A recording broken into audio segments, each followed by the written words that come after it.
Once upon a time, when there was magic everywhere,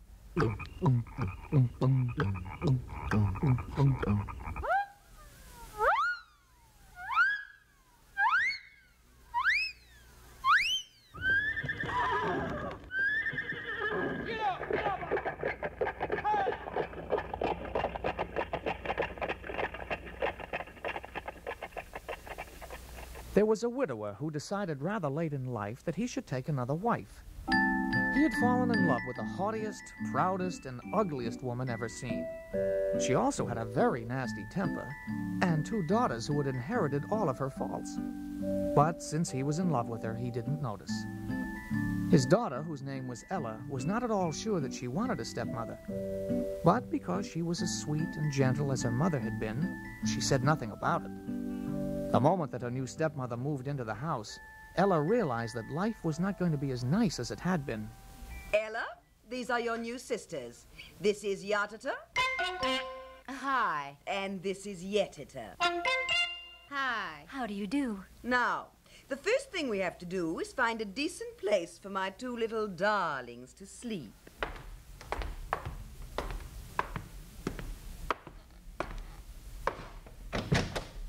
Whose room is this? Mine. This great big room just for you? Dear me, that won't do at all. Why, if we get rid of all these little china dolls and this big, ugly doll's house and this awful grandfather's clock.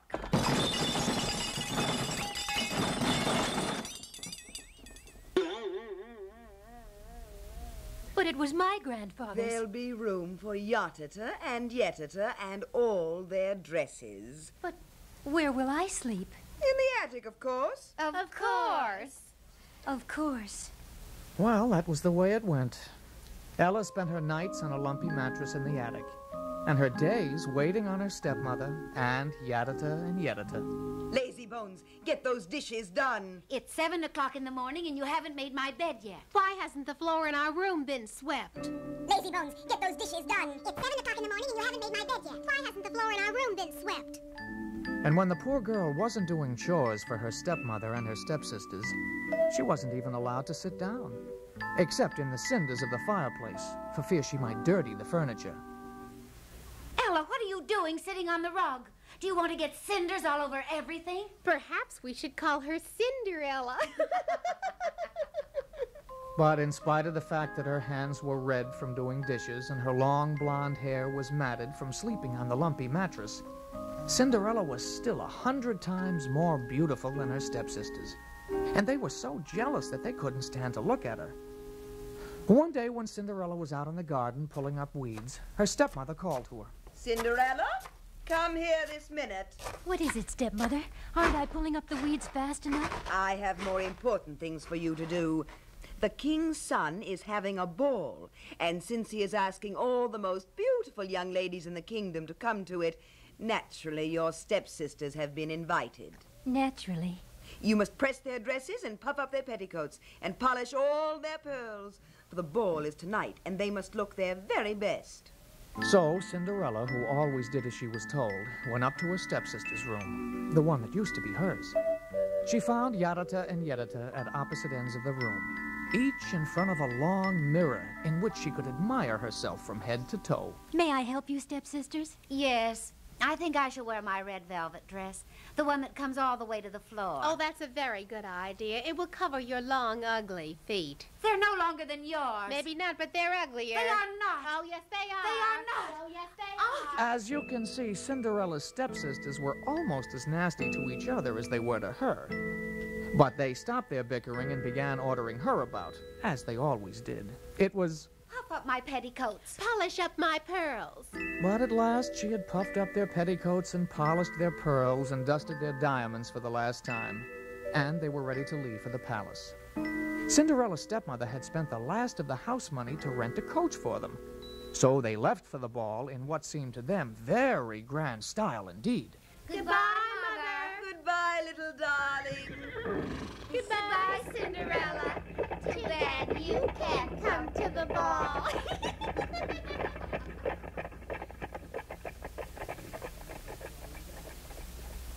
Cinderella, trying very hard not to cry, watched the coach until it was almost out of sight. Well, are you going to stand looking out the window all night? You haven't finished weeding the garden. But it's getting dark, stepmother. Then take a candle. But don't you come back in the house until you've pulled up every last weed. So Cinderella went out to finish weeding the garden. She was almost glad to have the task, for she knew she was going to cry. And it's easier to cry when no one is watching. I hope they have a good time. A very good time. But someone was watching. It was Cinderella's fairy godmother, who had heard the sound of her crying and come to see what the trouble was.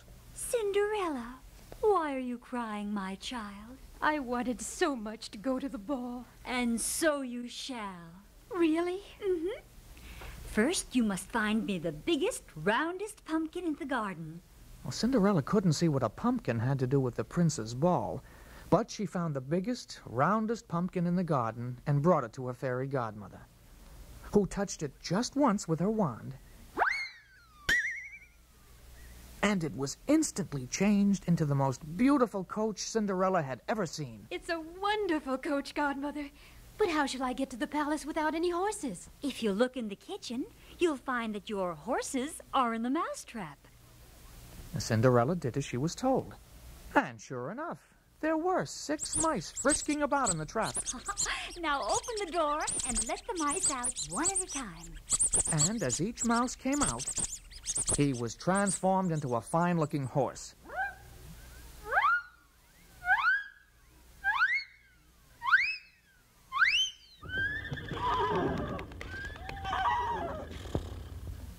And since the mice had all looked exactly alike, they were all brothers and sisters, Cinderella had the most perfectly matched team of mouse-gray horses in the kingdom. Now I will need a nice fat rat from the rat trap. And 6 frogs, which you'll find at the edge of the pond. And in less time than it takes to tell, the rat had become an elegant fat coachman, and the frogs had turned into 6 footmen in beautiful uniforms, who jumped up and clung to the sides of the coach as if they'd been footmen all their lives. Well, Cinderella, does that suit you? It's lovely, godmother. But how am I to go to the ball in these ugly clothes? Oh, dear child, what do you think magic wands are for? And with this, she touched Cinderella with her wand, and Cinderella's clothes were changed into a beautiful gown of gold and silver, covered with jewels, and her shoes were changed into slippers of glass, by far the prettiest in the world. And now, Cinderella, you're ready for the ball. But I must warn you, you mustn't stay a second past midnight, for at that very moment, your coach will turn back into a pumpkin, and your horses will turn back into mice, and your clothes will become rags again. I promise, godmother. Then off you go. Coachman, to the palace!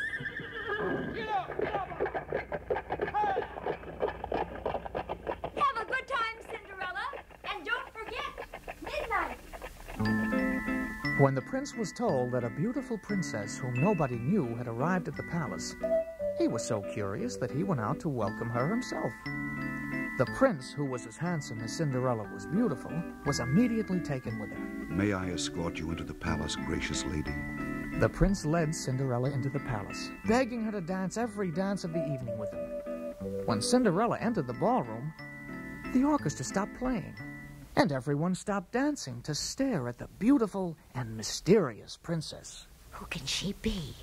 I've never seen a princess so perfect. Oh, I don't think she's so perfect. Her feet are much too small. Yes, now that I think of it, they are. And I never really liked blonde hair. But aside from her two jealous sisters, everyone in the room was captivated by Cinderella. And the most captivated of all was the prince himself. What is your name, beautiful princess? I'm not a princess. And if I told you my name, you would laugh. And no matter how much the prince pleaded, Cinderella would not tell him her name. She danced with him and dined with him, but she refused to tell him her name.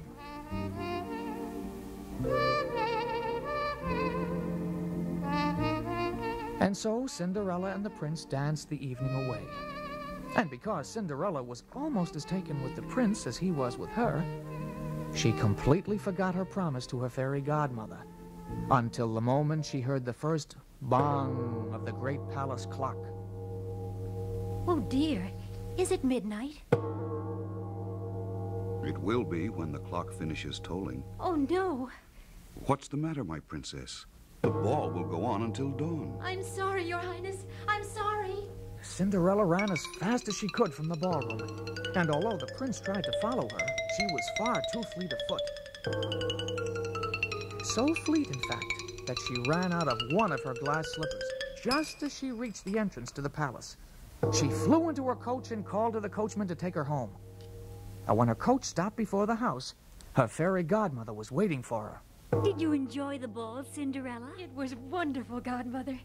Even if I'm never to be happy again, I'll always be able to remember this one night. Oh, if only I could give this magic coach to my father. But it would only make my stepsisters jealous, and they'd be uglier than ever to me. You're very wise, my dear.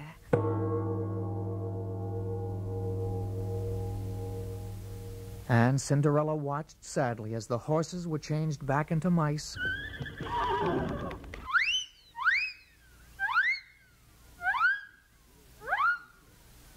and the coachman back into a rat, and the footman back into frogs, and finally her beautiful gown back into her shabby everyday clothes. Thank you again, Godmother. I'm sure tonight was the most exciting thing that will ever happen to me. It won't be, my dear. It won't be. And it wasn't. For the next morning, the prince ordered his trumpeters to announce a proclamation.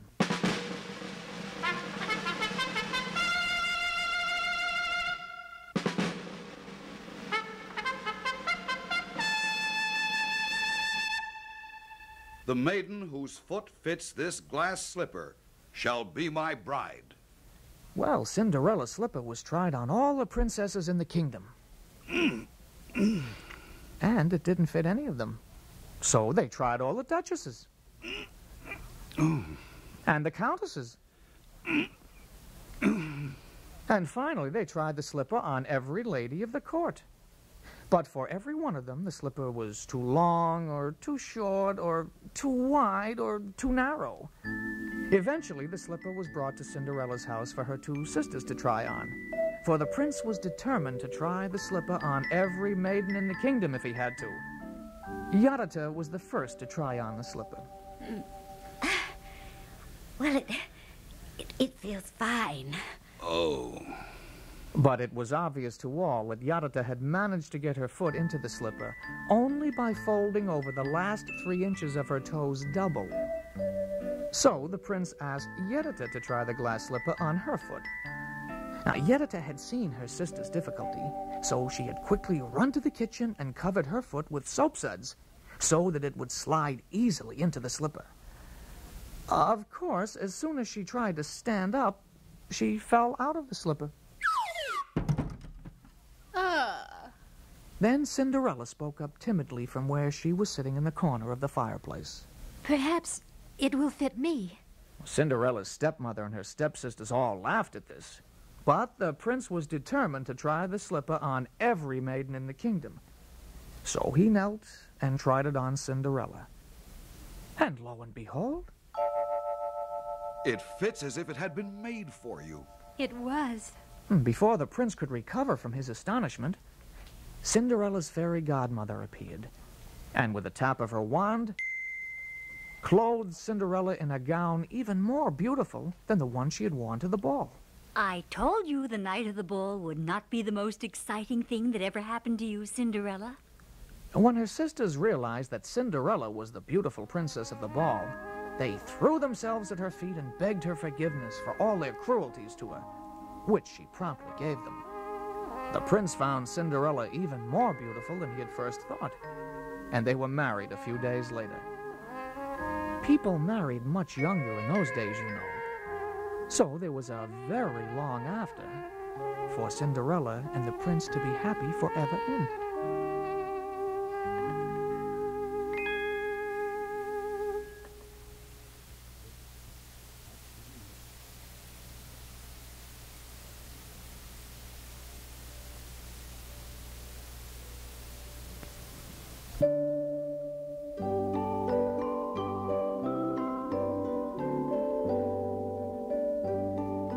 Once upon a time, when there was magic everywhere,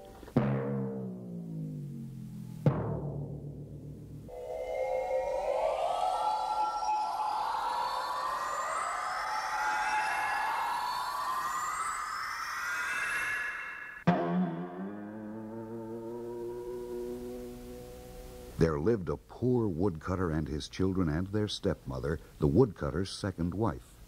The boy was called Hansel. Hansel? And the girl was called Gretel. Gretel!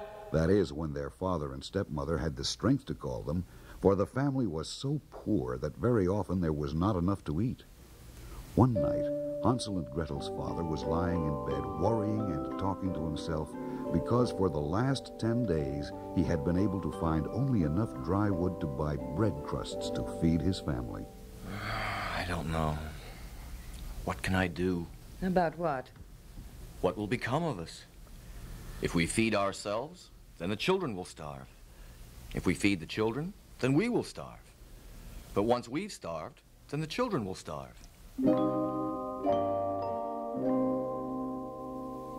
I have a solution, dear. Tomorrow we will take Hansel and Gretel into the forest early in the morning, far into the forest. And there we will give each of them a piece of bread and tell them we're going to cut wood and that they must wait for us. They'll never find their way home alone, and we will be rid of them. But in no time at all, the wolves would eat them.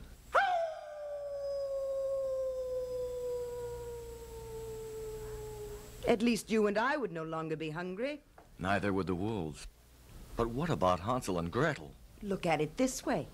If we continue to feed the children, we shall all be dead of starvation before the first snowfall. Well, the children's stepmother kept after their father. You know very well there are no two ways about it. I don't know why you keep fighting me. And after him. Are you still awake? Sometimes I don't think you listen to me. And after him. Are there going to be two of us or none of us? Now, it's as simple as that. You know very well there are no two ways about it. I don't know why you keep fighting me. And after him. Are you still awake? Sometimes I don't think you listen to me. And after him. Are there going to be two of us or none of us? It's as simple as that. Until finally. All right, whatever you say. And so it was decided that the next day, Hansel and Gretel would be taken into the forest and abandoned, so that they might have a quick and merciful death, rather than the long, slow torture of starvation which was in store for them. Of course, this wasn't the woodcutter's only reason for agreeing with his wife. She had an absolutely terrible temper, and he knew that if he did not agree to do as she said, she would throw a temper tantrum that would keep him awake all night. So he agreed that the next day his beloved children would be taken into the forest and left there. Hansel, did you hear what they said? Shh! Because their stomachs had kept them awake, growling from hunger, the children had heard the talk between their father and their stepmother. Good night, Hansel. Tomorrow is going to be our last day on Earth. Oh, go to sleep and don't cry, little sister. I'll think of something. For lack of anything better to do, Gretel went to sleep, while Hansel lay very still, waiting for the sounds that would tell him that his father and stepmother were asleep. After a while... Oh, poor children. When Hansel was sure they were asleep, he slipped out the door into the moonlit garden.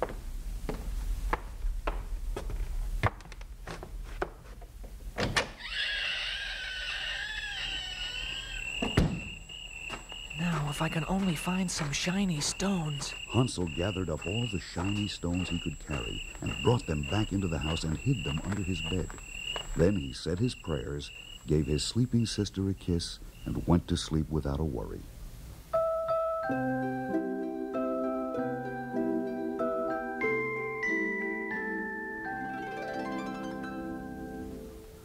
Lazy bones, up!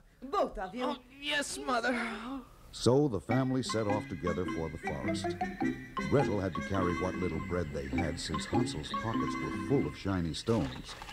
Hansel rattled a bit when he walked, but his father was so unhappy and his stepmother was so furious that neither one of them noticed.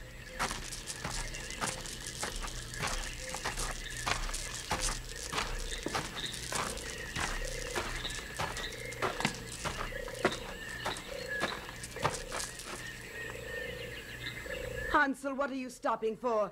Are you tired after only a few miles' walk? Just tying my shoe, stepmother. Well, you can tie it and catch up with us. Your father and I have work to do. As you must have guessed, Hansel wasn't tying his shoe at all. He was dropping the shiny stones to mark the way back to their house.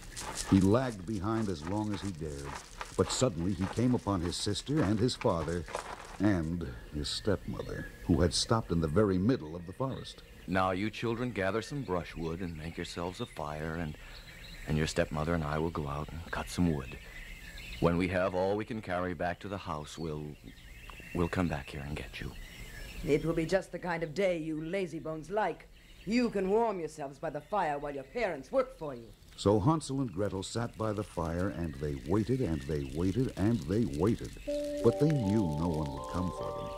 At noon, they ate their crusts of bread, as they had been told to, but they could hardly swallow, for both of them knew that this might be the last food that they would ever eat. But after they had eaten their bread and drunk a little water from a nearby brook, the warmth of the fire slowly put them to sleep, and they snored almost as loudly as their father and stepmother had the night before.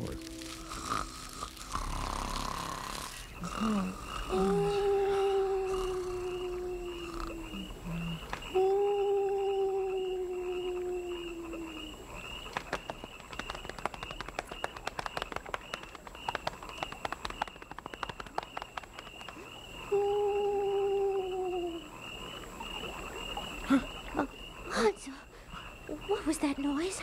It was only an owl. There's nothing to be afraid of. But it's nighttime, and Father and Stepmother haven't come to get us. I told you they wouldn't. How will we find our way home? As soon as the moon rises, we'll be able to see the shiny stones I dropped along the way. I told you not to worry. And sure enough, once the full moon rose, Hansel was able to take his sister by the hand and follow the trail of the stones all the way back to their house. It was dawn when they got there and knocked on the door.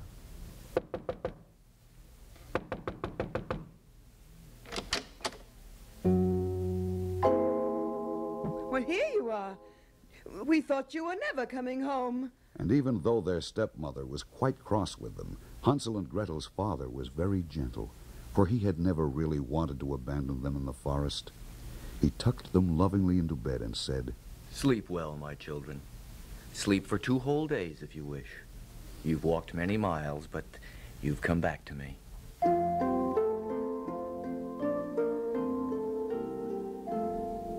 And sleep 2 whole days they did. But in those 2 days, nothing happened but rain.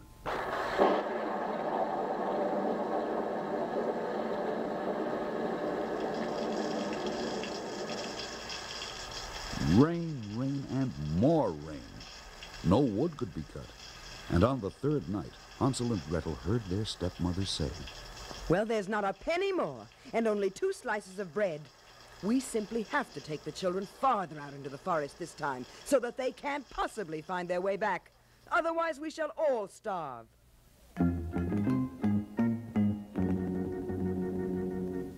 Once again, Hansel and Gretel's father unhappily agreed, for by now his wife was given to such temper tantrums that he feared she might kill them all. Oh, don't be afraid, Gretel. I'll be able to find our way back. But you don't have any stones to follow. I'll get some now and hide them in my coat.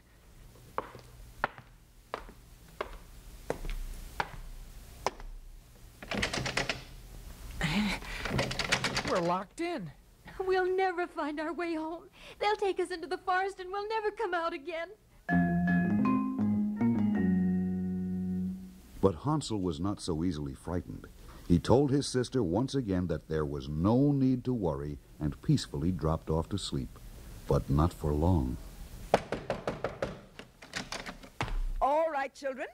Time to rise and frolic in the forest. Lots of exercise and almost all the bread you can eat.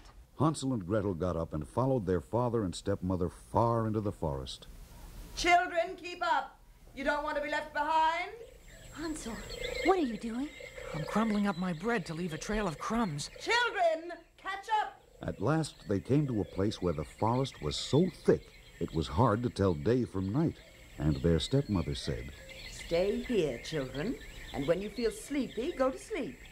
Your father and I will come back for you after we've cut our wood for the day. Enjoy your bread crusts. Hansel had used up all his bread in leaving a trail, so Gretel shared what little she had with him. Hansel was so sure that his father and stepmother would not come back that he wanted to follow the trail of the breadcrumbs right away. But Gretel couldn't believe that her parents would really desert her and insisted on waiting for them. So they waited. They waited all morning and all afternoon and until it was dead of night.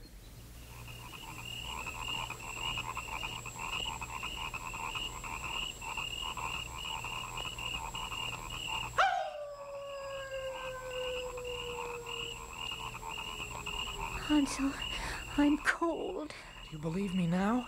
Yes, they're not coming back for us. Hansel, this time the wolves will surely eat us. Don't be frightened, little sister. As soon as the moon comes up, we can follow the trail of breadcrumbs all the way back to our house. But Hansel was doomed to disappointment, for when the moon came up and Hansel and Gretel followed the trail of breadcrumbs, they discovered that it ended only a few feet away. There sat a great black crow who had eaten all the crumbs that Hansel had dropped. What shall we do now? Well, there's nothing to do but walk. Yes, but which way? Well, we'll just have to pick a path and hope it's the right one. But it wasn't. When the first sunshine came through the leaves of the trees above them, they realized that they were even farther into the forest than they had been when their father and stepmother had left them. You know what? What? We're lost. I knew that last night. We're more lost now than we were last night. How can you be more lost? If you're lost, you're lost. We might as well sit down right here and wait for the wolves to find us. No, look. Up ahead, there's a little house with smoke coming from the chimney. The wolves will go hungry and we shall be fed. What Hansel said was truer than he knew, for when the children came to the little house, they discovered that it was made of gingerbread with a cookie roof and window panes of marzipan. I'm going to have a piece of the roof first. I am too, but this end looks tastier. As they were about to have a piece of the marzipan window pane for dessert, a very old woman with bright red eyes came out of the house. At first, Hansel and Gretel were frightened, but the old woman said, Children, come inside and make yourselves warm by the oven. I heard your footsteps in the forest, and I've already made your breakfast. So Hansel and Gretel went into the witch's cottage, for she was a witch, but I suppose you'd already guessed that. And there was an elegant breakfast all ready for them. Pancakes and apple fritters and cream and all the things they had dreamed of as they were starving in the forest. I'd like to thank you, ma'am, but I don't know what to call you. Oh, just call me Granny. Well, thank you for the breakfast, Granny, but don't you want some pancakes, too? Why, thank you, Pancake, but I never eat children.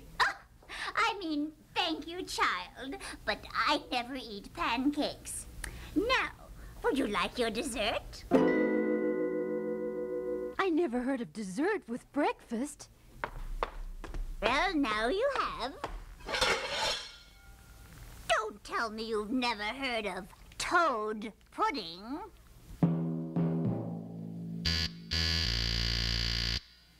Toad pudding? It tastes much better than it sounds. Come into the pantry.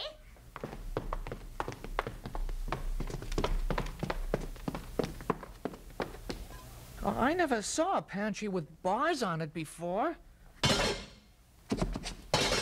And now, young man, you're going to eat 6 times a day until you're fat enough to make a decent meal.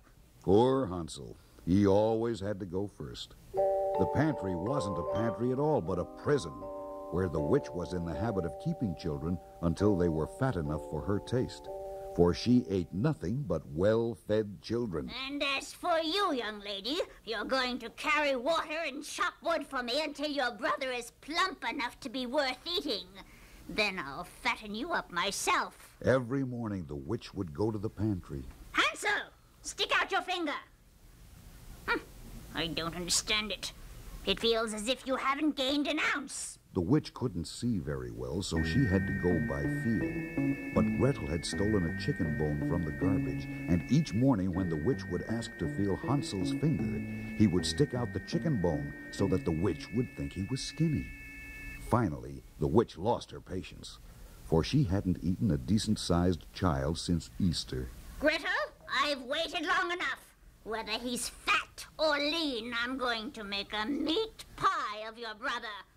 Go and look at the oven and make sure that it's hot enough for the dough. As you must have guessed, the oven was quite hot enough to bake the dough. In fact, it was quite hot enough to bake poor little Gretel, which was what the witch intended to do. She took Gretel by the arm and led her to the door of the great oven. My eyesight is so poor, I can't tell if the oven is hot enough. Gretel, creep in and see. Gretel knew that once she was in the oven, the witch would shut the door on her and bake her, so she said, How can I get in? The oven is much too small. Oh, you silly goose. Look. I could get in myself. And the witch put her head in the mouth of the oven. Just then, Gretel gave her a push, so that she went all the way in, and then Gretel shut the door and locked it. Then she ran to the pantry, paying no attention to the witch's howls.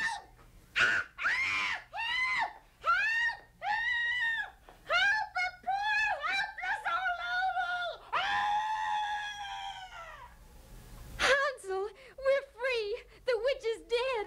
Gretel unlocked the door to the pantry and released her brother, and they threw their arms around one another in their happiness at being free. Since they had nothing more to fear from the witch, they searched the gingerbread house and found more pearls and diamonds than they could carry. So they divided their pockets between diamonds and gingerbread, since they knew they would have a long walk back home and they would have to eat. But before they had gone very far... Hansel, do you see that tall oak tree? What about it? Doesn't it look like the one we can just see from the attic? It is! It is! At last they saw their father's house. They ran to the house and burst through the door and threw their arms around their father. When they emptied their pockets of the pearls and diamonds they had brought home, their stepmother was so angry that they had given them to their father instead of her that she had a fit of apoplexy and died on the spot.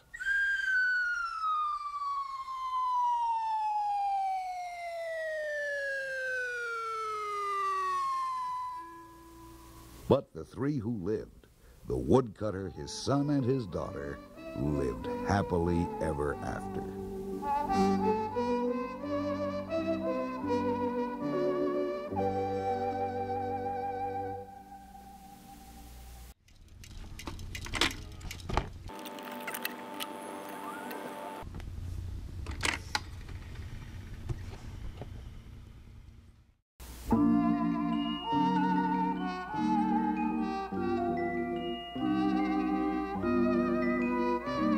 Once upon a time, when there was magic everywhere,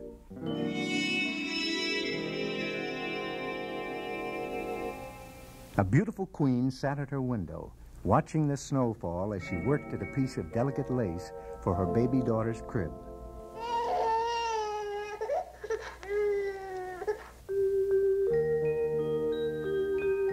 At the sound of the baby's cry, the queen's needle pricked her finger, and 3 drops of blood fell on the snow outside the polished ebony sill of the window. I'm coming, little one.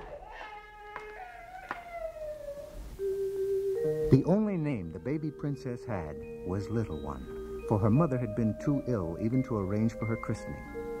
For a moment, the queen leaned against the windowsill and thought sadly that by the time the winter snows melted, her daughter and her husband, the king, would be left without her. I pray that my little daughter will be as white as that snow, as black as this ebony windowsill, and as red as the drops of my blood. Then the queen went into the nursery and looked down lovingly at her sleeping daughter for a moment. Your name shall be Snow White. And so it was. The princess was called Snow White, and she grew up as her mother had hoped. Her skin was as white as the snow, her lips and her cheeks as red as the drops of blood, and her hair was as dark and shining as ebony. But the queen died, and it was not many years before the king took another wife, a noble, beautiful, and terribly vain woman named Rosamond. Mirror, mirror on the wall, who's the fairest one of all? Snow White's new stepmother had an enchanted mirror, which was under a spell which made it always tell her the truth. Every day, and sometimes twice a day if she was feeling nervous, the queen would ask the question of her mirror, and the mirror would answer. Rosalind, Rosalind, is the fairest in the land. This happened every time the queen consulted the mirror. The answer was always the same. With each passing year, Snow White had grown more and more beautiful until she was fairer than the queen herself. And one day, when the queen went to her mirror and asked her question, the mirror answered.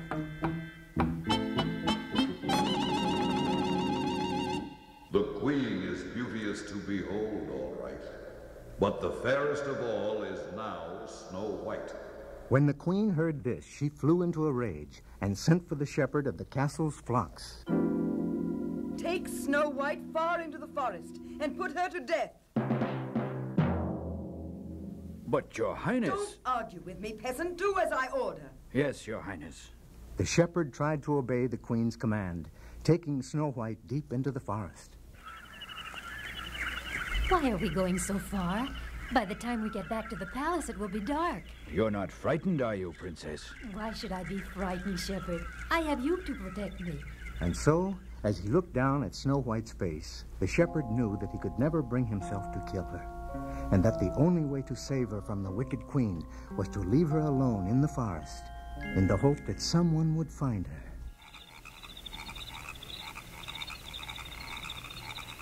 When it began to get dark, Snow White was all alone in the forest and was terrified. On her left, she was sure she could hear a wolf howling at the rising moon. While on her right, there was a crackling, padding sound, as if some huge creature were stealthily following her.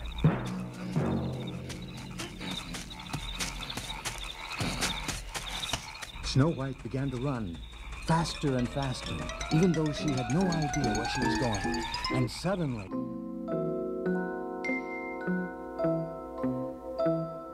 there before her was a tiny cottage. Even though the little house was dark, Snow White opened the door and went in, for she was too tired to go a step farther.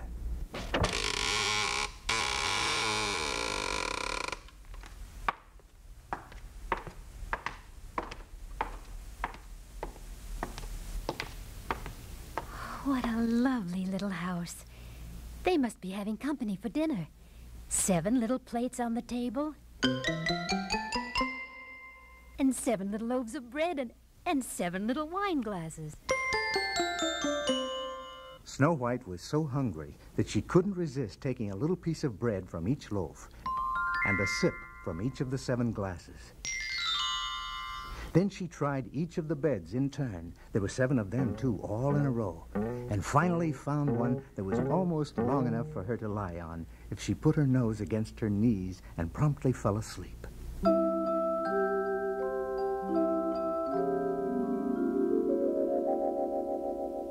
The next thing Snow White heard was a voice which said, "What are you doing in my bed?"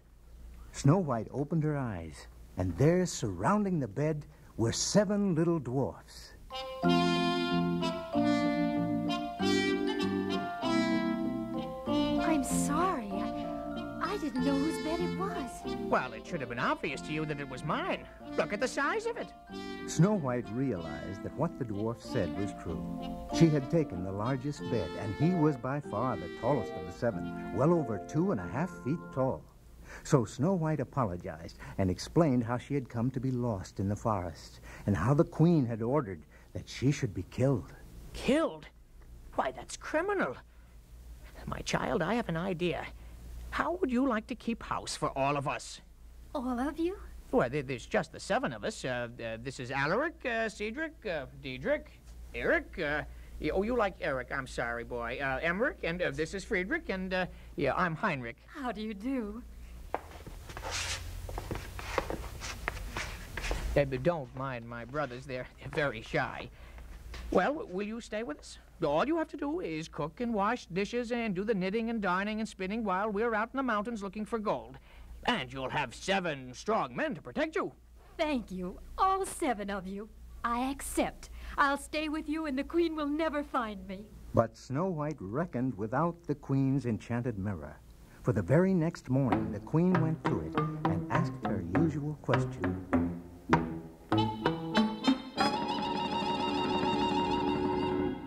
Mirror, mirror on the wall, who's the fairest of them all? The answer is the same again.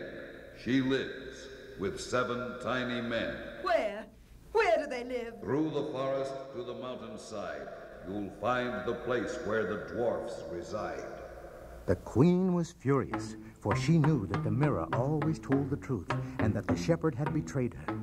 So the queen disguised herself as an old peddler and made her way through the forest to the mountainside, searching for the cottage of the dwarfs.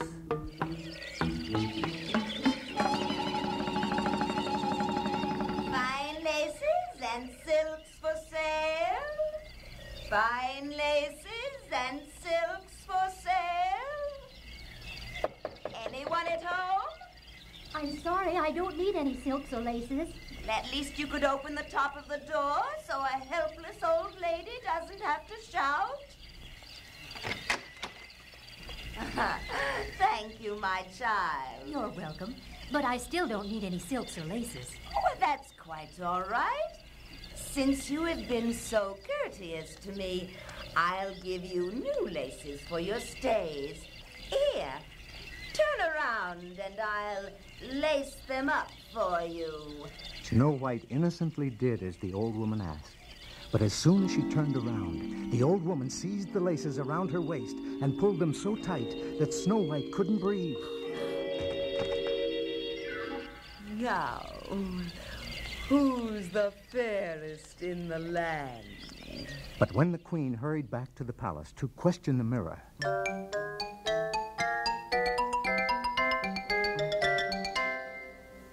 its answer was the same as before, for the dwarfs had come home.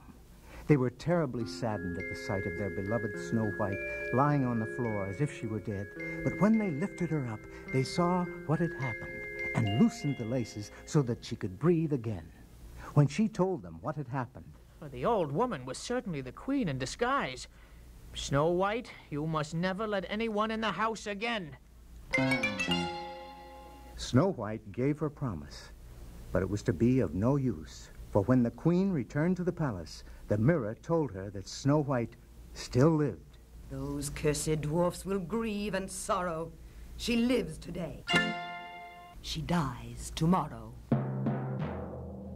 The queen locked herself in her chambers and didn't come out until she had prepared a poisoned apple. On the outside, the apple looked rosy and inviting, but whoever tasted it was sure to die.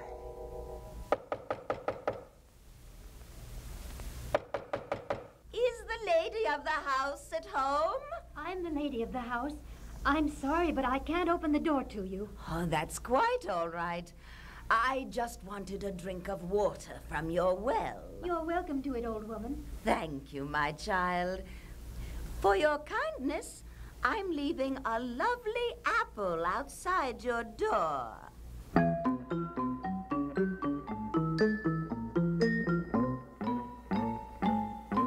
And the queen made her way back to the palace, laughing to herself.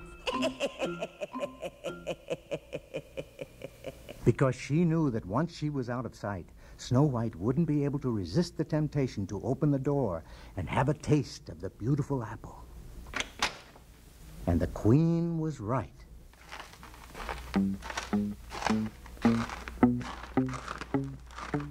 Oh, it's the most beautiful apple I've ever seen. No sooner had the first tiny bite of the apple passed Snow White's lips than she fell to the ground, dead. As soon as the queen got back to the castle, she shed her ugly disguise and went to the enchanted mirror. Mirror, mirror on the wall, who's the fairest one of all? You gave an apple, and in the giving became the fairest of the living. When evening came and the dwarfs returned home, they found Snow White lying on the ground. No breath passed her lips, and they were certain that she was dead. So sadly, they made a glass coffin for her. And when the time came to bury Snow White, the dwarfs couldn't bring themselves to put her coffin in the cold ground, because her lips and cheeks were just as red, their skin just as white, and her hair just as black as it had been when she was alive. I have an idea, brothers. We'll put Snow White's coffin on top of a hill so that one of us can always watch it. And that was the way Snow White lay for a long, long time, until at last a prince came by and saw the glass coffin on the hill and the beautiful maiden resting within it. Such a beautiful creature shouldn't lie on top of a hill, whipped by wind and ridden by rain. Let me take the coffin to my father's palace. No, we'll never part with our beloved Snow White. Not for all the gold in my kingdom. Never. Nor for all the treasures in my treasury. Never. Nor all the love in my heart. You love our Snow White? More than tongue can tell. Very well, then. You may take her coffin to your father's palace. When the prince lifted the coffin to carry it away with him, the tiny piece of apple fell from between Snow White's lips, and she suddenly awoke. Where am I? You're safe, Snow White, with me. The prince told Snow White all that had happened, and told her how much he loved her. And when she consented to go home with him and be his bride, the preparations for the wedding were the most magnificent the prince's father's kingdom had ever seen.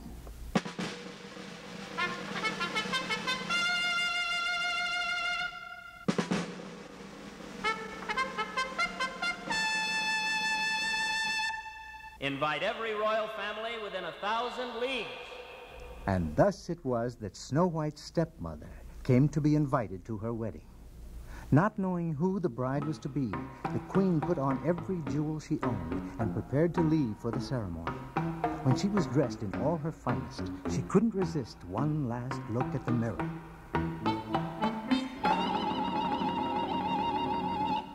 Mirror, mirror on the wall, who's the fairest one of all? Thou hast beauty without a mar, but the new-made queen is fairer far. The queen set off for the wedding in a rage, determined to see what her new rival looked like. When she saw that it was Snow White, who she was sure was dead, she was so jealous and angry that she fell ill and died. Snow White's still alive. The mirror should have warned me.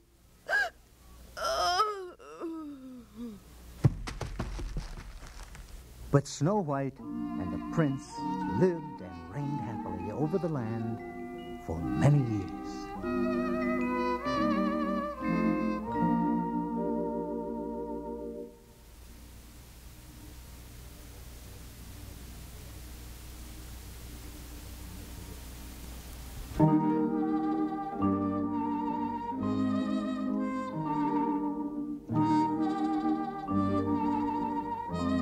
Once upon a time, when there was magic everywhere,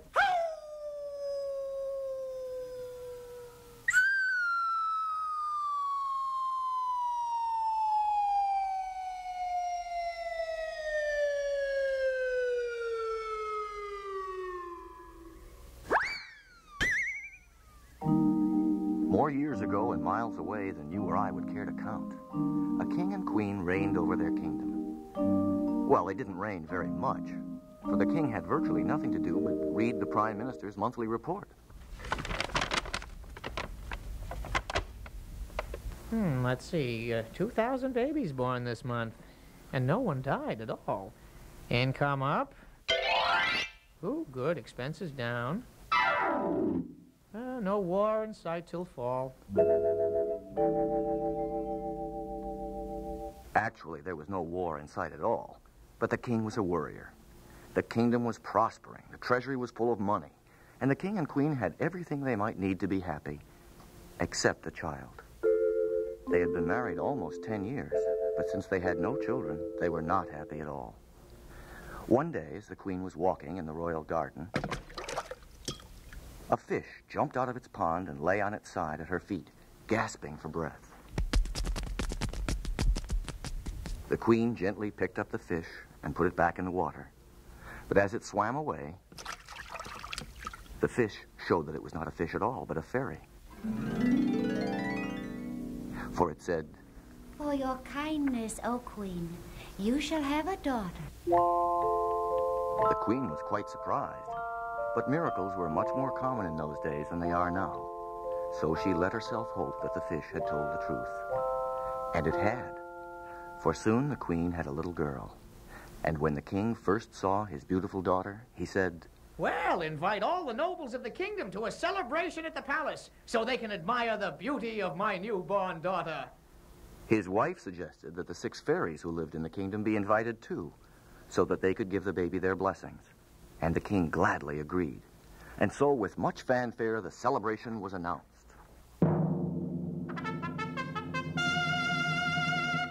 After the banquet was over, the fairies gathered around the crib of the princess, and each one in turn gave the child her gift. The first fairy decreed that she should be the most beautiful maiden the country had ever seen. The second, that she should be the most gracious, and so on. But just as the 6th fairy was about to give her gift, there was a terrible rush of wind.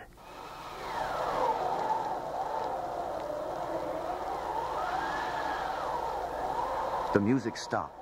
The guests stopped laughing and talking, and everyone was frightened, for no one had ever heard a wind like this before. Suddenly, the draperies parted, and there in their midst stood an ugly old hag holding a broomstick. Ha-ha! Don't try to tell me you forgot about me.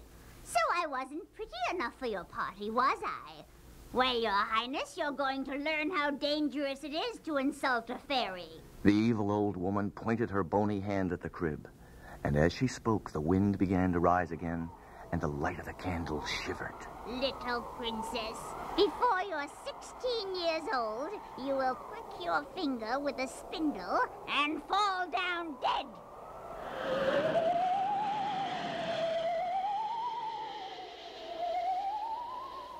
And she was gone. The king and queen were saddened at her prophecy, but the 6th fairy, who hadn't given her gift yet, spoke up. It is the witching hour. I can't cancel cousins' curses, but I do have the power to stop bads from being worses. Well, help us. What is your gift to our daughter? There's no cause for royal tears.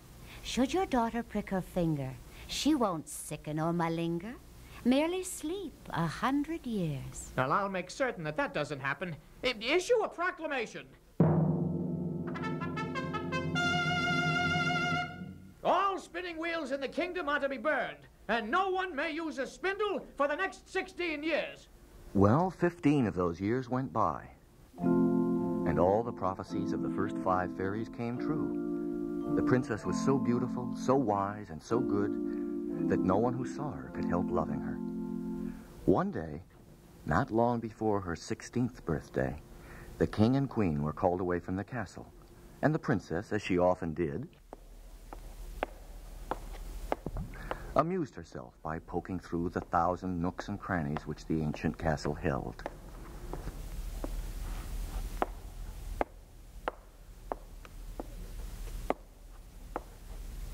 At length, she noticed a very narrow staircase.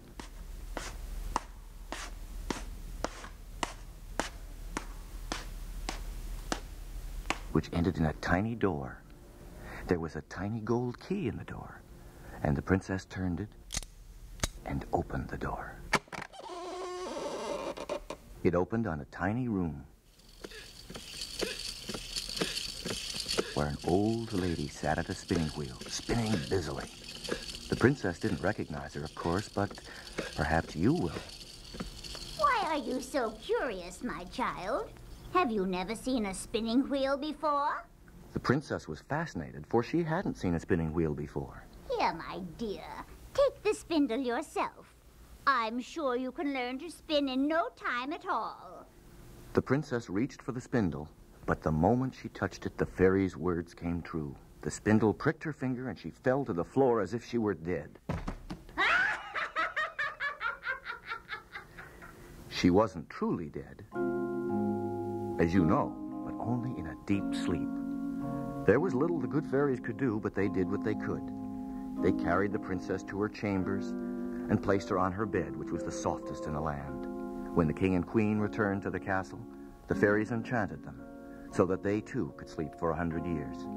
And all the servants, and even the horses in the stables and the pigeons on the roof. When they finished, every living creature in the palace had been put to sleep. And wherever one turned one's head, there was nothing to be heard but...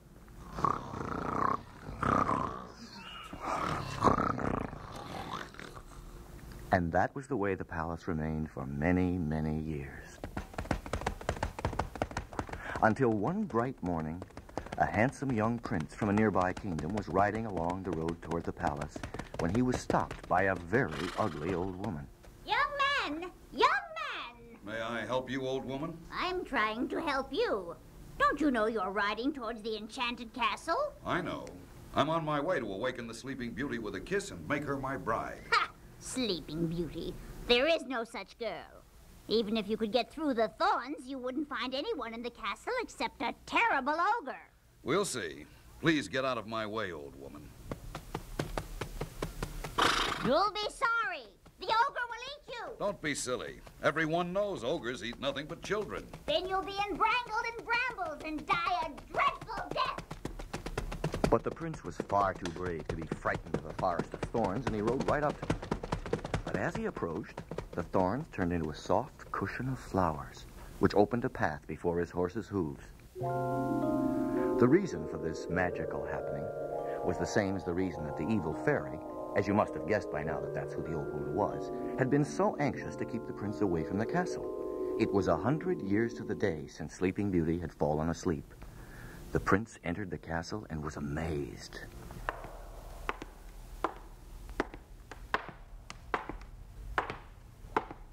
Everywhere he looked, every person and every animal was asleep. He walked slowly through the castle, and there was no sound but that of his own footsteps. At last, he came to the room in which Sleeping Beauty lay. She was so beautiful that he could not resist stooping down and kissing her on the cheek. And at the moment that the prince kissed her, Sleeping Beauty and the entire castle awakened.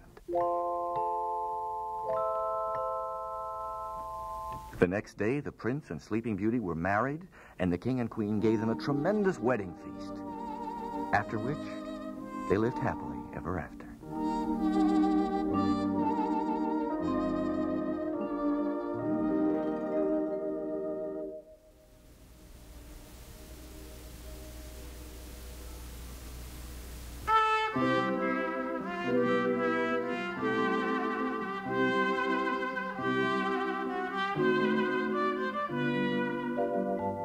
once upon a time, when there was magic everywhere, in a country so far away that you've almost certainly never heard of it, there lived a miller and his daughter who was called Melissa. Melissa was just as beautiful as she was clever, and her father was very proud of her and boasted about her to anyone who would listen. One day, as he and his daughter were sitting by the stream which turned the great mill wheel, Melissa and her father were astonished to see the king himself ride up to them.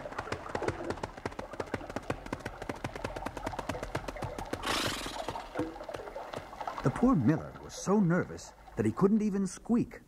But Melissa quickly found her tongue. How may I serve your highness? You may serve me a glass of water, my child.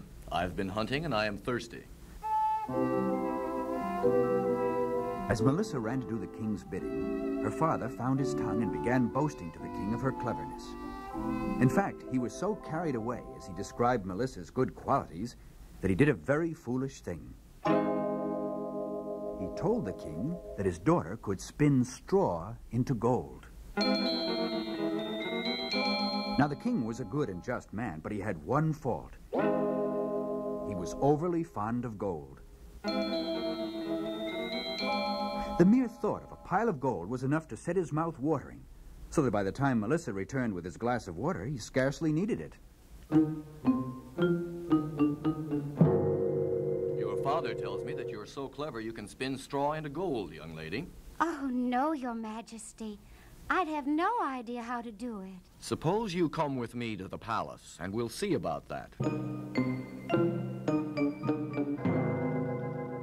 king ordered Melissa to come with him to the palace, where he led her into a room which had nothing in it but a spinning wheel and a great heap of straw. All this must be spun into gold before morning.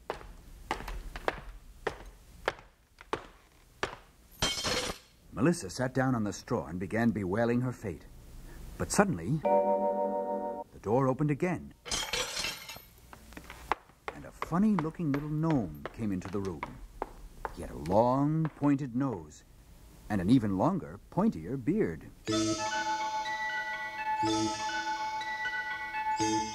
Why are you weeping, my dear? The king has ordered me to spin all this straw into gold. And I have no idea how to do it. What will you give me to do it for you? My necklace. A bargain. So the gnome sat down at the spinning wheel.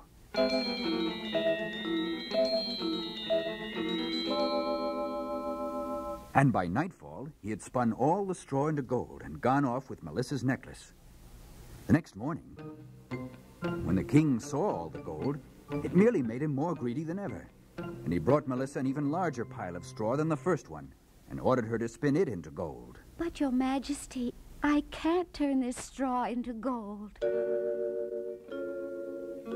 If you can't, you shall spend the rest of your life in a dungeon, with nothing for company but toads and tarantulas. Melissa scarcely had time for one wail of misery before the gnome appeared. What will you give me to spin all this straw into gold for you? The ring on my finger. A bargain. So the gnome sat down before the spinning wheel.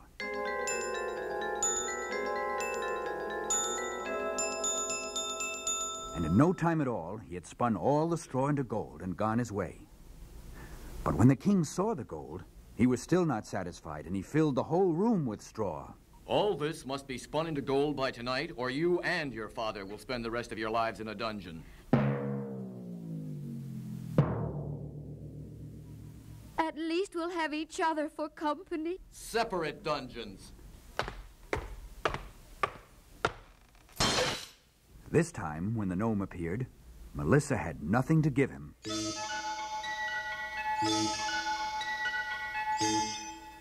But the gnome said, I will spin your straw for you if you promise to give me the first child you bear of royal blood.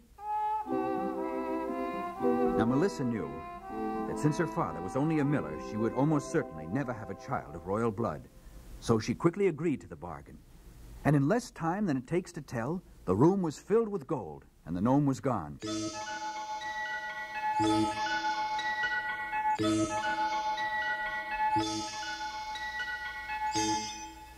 king saw that for the first time in his life he had all the gold he wanted. He was a changed man. He invited Melissa and her father to live in the palace and showered them with gifts. And it was not long before he fell in love with Melissa and married her.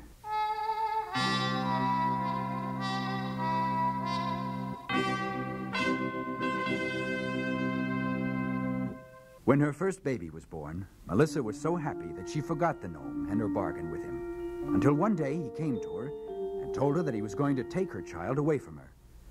Melissa begged and pleaded with him, until finally he said, I'll give you 3 days. If in that time you can tell me my name, you may keep your child. The young queen lay awake all night long, thinking of every name she'd ever heard. And she sent couriers all over the kingdom, looking for odd and peculiar names. Harold, Herbert, Egbert, Bert. No. Mervyn, Marvin, Melvin, Mert. No. Philip, Francis, Frederick, Pat. No. Herman, Harmon, Norbert, Bat. No. But when the gnome arrived the next day, even though Melissa named names until she was hoarse, none of them was the right one.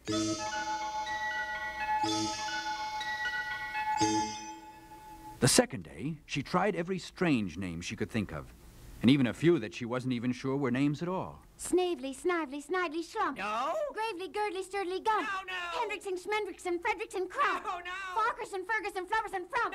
No. But to no avail. By nightfall, Melissa was ready to weep. She was sure that when the gnome returned the next day, she would fail again. But that night, one of her couriers rode up to the castle in great haste and told her of a sight he had seen in the forest. He had seen a gnome dancing on one leg about a fire, singing to himself, Merrily the feast I'll make, tonight I'll brew, tomorrow bake. The queen will never guess at all that Rumpelstiltskin I am called. When the young queen heard this, she almost wept for joy, and when the gnome arrived the next day, Melissa was almost glad to see him. All right, my queen, tell me my name. Is it James? No. Is it John? You're not even getting warm, Your Highness. The gnome began jumping around the throne room. He was so delighted at the thought that he was going to have Melissa's child for his own. Could it be Rumpelstiltskin? What? What? How did you know? Oh, which must have told you? Oh, which must have told you? And Rumpelstiltskin began jumping up and down in such a fury that he went right through the floor.